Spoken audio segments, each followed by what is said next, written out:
Welcome to the Rice County Historical Society. This week in history, it was on June 10th of 1903 that the Chicago, Rock Island, Milwaukee came through the area and had its first passenger disembark from that train. But that's not actually really remarkable, because the very first passenger train actually came through town as early as 1866, a full almost 40 years prior to that time.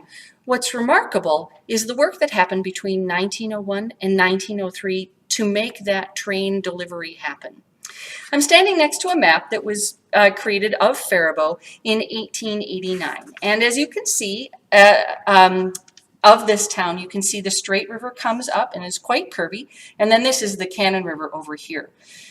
The Rock Island, the Chicago Rock Island, in 1901, when they were mapping the area, came through and said, where do we want to put the land? And they liked the flat riverbed that had been carved by the Straight River over time, and they said, we want the railroad line to come right through here.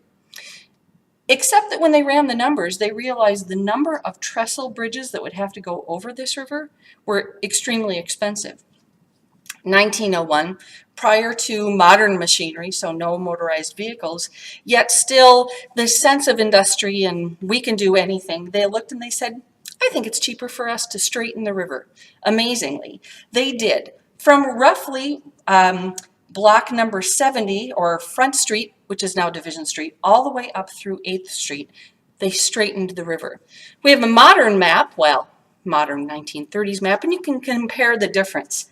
You can see here on block number 70, where the river was originally, the river's actually moved almost a full block farther east.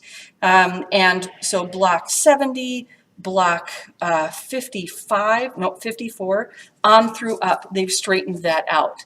And you can also see on that modern map where the railroad in fact is on through. It's amazing. Again, before machinery, thinking about them using horse-drawn road graders to dig this new trench, and of course plenty of workers and shovels. That depot still is in existence, not as a passenger depot, but today it's used as the depot restaurant. So Rice County Historical Society, preserving the past and stories of curvy rivers for future generations.